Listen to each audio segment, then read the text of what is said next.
Pada hari ini saya akan melakukan tampilan medik wawancara psikiatri dengan gejala psikogenik pada pasien dengan kasus seorang perempuan berusia 49 tahun datang dengan keluhan gelisah. Untuk identitas pasien sendiri, namanya adalah Ibu Tini, usia 49 tahun, alamatnya ada di Surabaya. Untuk suku asli Jawa, agama Islam, dan pendidikannya lulus SD, tidak lulus SMP. Pekerjaan pemilik toko, menjual makanan minuman ringan di depan rumah. Untuk status merit sudah menikah, dan status keluarga anak pertama dari 3 bersaudara. Yang pertama, saya akan melakukan autoanamnesis atau anamnesis dengan pasien secara langsung. Selamat sore, perkenalkan nama saya dokter. Kalau ibu namanya siapa? Tini. Baik, Ibu Tini, saya sudah melengkapi data-datanya. Ibu tidak usah khawatir, pembicaraan Ibu dan saya serta data-data Ibu aman dalam pemeriksaan ini. Sebelum perkenalkan, nama saya Dr. Rina, saya adalah dokter yang akan melayani pada malam hari ini. Saat ini kalau boleh tahu, Ibu datanya sama siapa, Ibu? Suami. Baik, kalau Ibu sendiri merasa sekarang ini pagi, malam, atau sore? Jam 4 subuh. Oke, baik.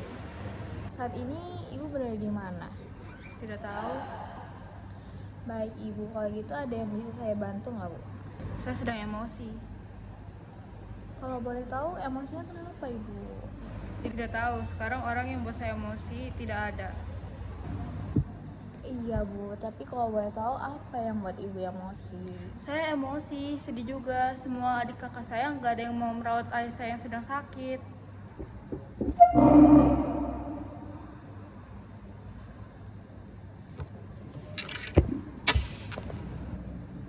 Bu, tolong saya mau beli mobil baru, Bu. Doain saya ya.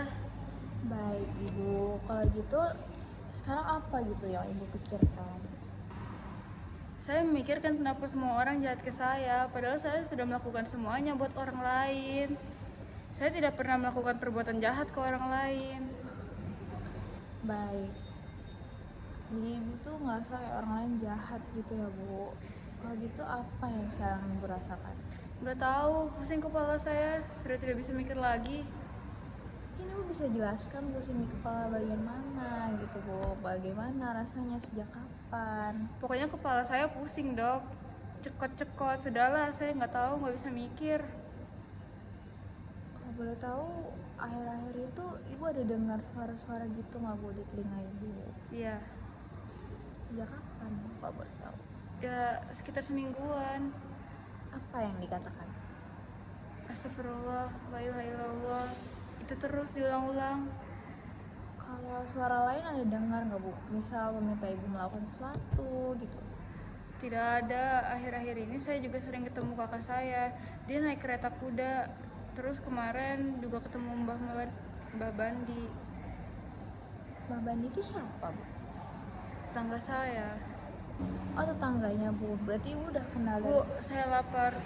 Sudah dulu ya, saya mau makan. Ya udah, Bu, silahkan, nggak apa-apa.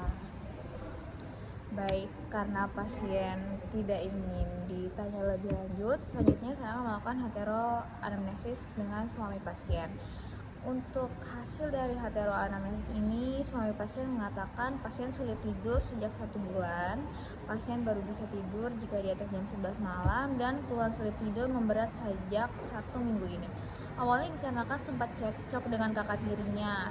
Namun seminggu kemarin pasien menasehati keponakannya yang nakal, tetapi kakak tirinya ini malah memarahi balik dan mengatakan bahwa pasien tidak berhak dan tidak pantas untuk menasehati orang karena pasien memiliki gangguan jiwa. Setelah itu gejala mulai memberat dan pasien jadi lebih sulit tidur.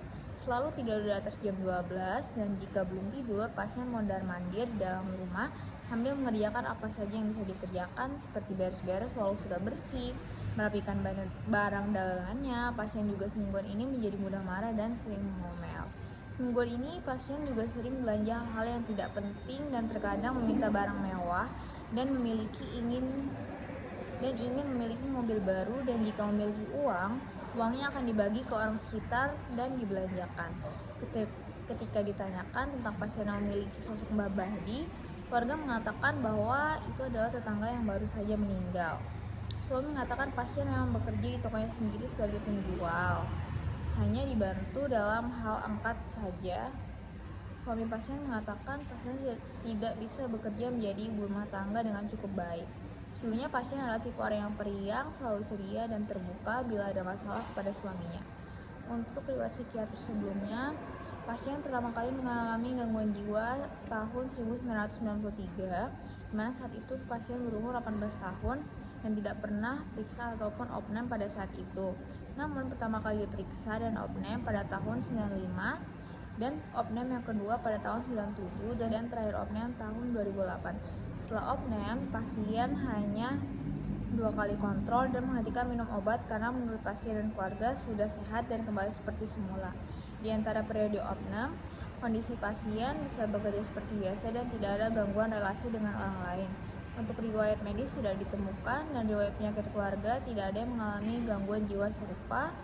Untuk riwayat keluarga, pasien merupakan anak pertama dari 3 bersaudara, dan ibunya adalah istri kedua. Hubungan dengan adik kandungnya dirasa kurang akur. Hubungan dengan kakak tirinya juga kurang akur, di mana pasien pernah menikah dan memiliki 1 anak. Dan saat ini pasien juga memiliki 1 anak dari pernikahan keduanya. Untuk riwayat kelahiran, lahir dibantu oleh bidan lahir di rumah, spontan tanpa kelainan berarti. Untuk riwayat tumbuh kembang, pasien tumbuh kembang layak pada umumnya. Riwayat pendidikan, tidak lulus SMP, pasien lupa kenapa putus sekolah. Untuk riwayat pekerjaan, pasien bekerja sehari-hari menjual tokonya. Dan untuk riwayat sosial, pasien memiliki banyak teman dan pasien sangat aktif berinteraksi dengan tetangga sekitarnya. Riwayat nafsu tidak dapat dipastikan, dan riwayat agama Islam, rajin beribadah. Untuk status pemeriksaan fisik, TTV, tekanan darah 151/99, dan nadi 109 kali, suhu 36, RR 18 kali, SpO2 99%, dan hasil lab leukositosis atau leukositosis dalam batas normal. Untuk hasil pemeriksaan diagnosa multiaksial, aksi 1 terdapat gangguan afektif bipolar F-ini campuran F31, dari gangguan skizoafektif tipe campuran F25, di mana aksis 2 nggak mengarah ke borderline, dan aksis 3 leukositosis dan hipertensi. Aksis 4 terjadi masalah dengan primary support group, dan juga aksis 5 gap scale saat ini 30, gap scale terbaik 1 tahun 70. Baik, kalau begitu Ibu, nanti selanjutnya saya akan memberikan resep obat dan Ibu bisa datang untuk kontrol kembali ya Ibu. Kalau begitu apakah yang ditanyakan? Tidak ada. Terima kasih.